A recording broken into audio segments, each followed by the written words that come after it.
साथियों जोहार। आज मुझे ईडी गिरफ्तार करने आई है।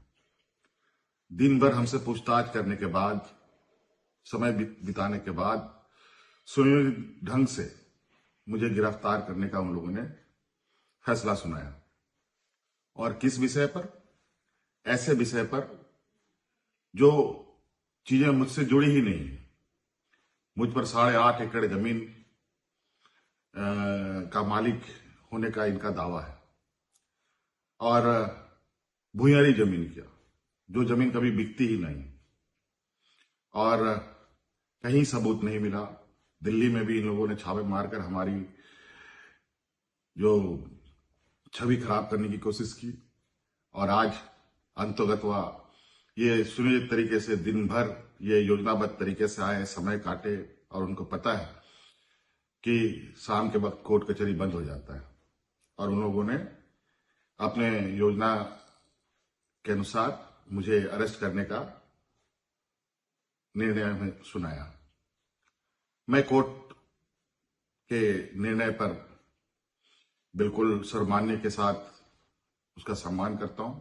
अभी मैं कोर्ट में जा रहा हूं, लेकिन मुझे नहीं लगता है कि मुझे इतना वक्त मिलेगा, क्योंकि आपको पता है कि व्यवस्थाएं देश के अंदर किस तरीके से चलती हैं।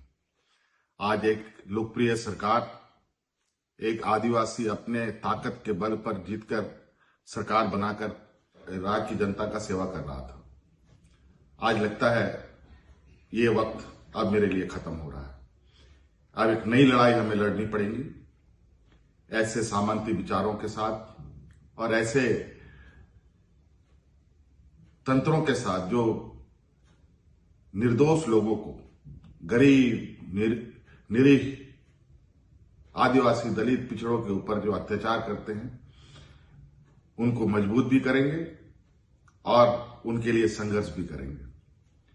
आज मुझे संभवतः ये लोग अपने कब्जे में ले लेंगे, मुझे उसका चिंता नहीं। शिबू सोरेन का मैं बेटा हूं।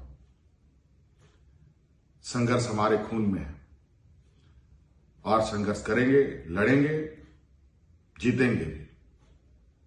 और जिस मंसूबे के साथ आज मुझे अरेस्ट करने का इन लोगों ने निर्णय लिया है, और आपको हम बता दें, बड़ा आश्चर्य की बात है, अभी मैंने जिस जमीन को लेकर उन्होंने मुझ पर आरोप लगाए और मुझे अरेस्ट कर रहे हैं, जहां पर दूर दूर तक मेरा कोई भी नाम कहीं से नहीं, बल्कि जो लोग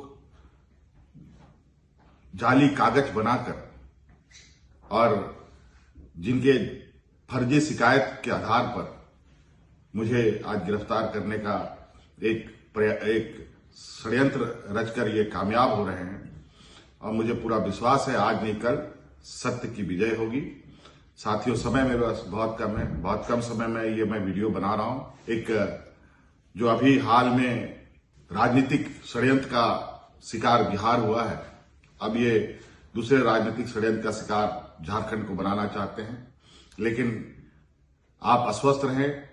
हेमंत सोरेन झारखंड के हर एक व्यक्ति के दिल में है, हर एक नौजवानों के दिल में है, हर एक बुजुर्गों के दिल में है, हर एक बच्चों के दिल में रहेगा।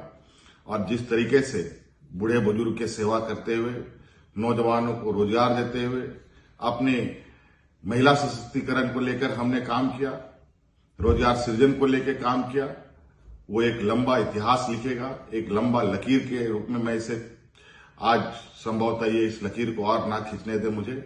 लेकिन आप अस्वस्थ रहें, सत्य की कभी हार नहीं होती।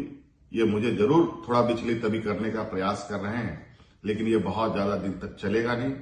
लेकिन जब हम अगली लड़ाई के लिए तैयार होकर आएंगे तो इस मजबूती के साथ आएंगे कि दोबारा इस तरीके के षड्यंत्र करने वाले आगे से इस तरीके के कदम उठाने से भी हजारों बार इनको सोचना पड़ेगा। धन्यवाद साथियों, जोहार। और कल सुबह अखबार के माध्यम से, टीवी चैनलों के माध्यम से संभवतः आप सब लोगों को इस बात की खबर होगी कि आज हेमंत सोरेन गिरफ्तार हो गया और हमारे जो विरोधी लोग हैं वो अपने नापाक इरादे पर जो अभी कामयाब हो रहे हैं, इस पर अपना पीठ थपथपाएंगे। और मैं जानता हूं झारखंड की जनता काफी संवेदनशील है और कर्मठ है और हम अपनी ईमानदारी के साथ अपनी लड़ाई को जारी रखेंगे और मैं उम्मीद करता हूं कि हमारी इस लड़ाई में आपका भी पूरा सहयोग मुझे प्राप्त होगा। धन्यवाद। जोहार।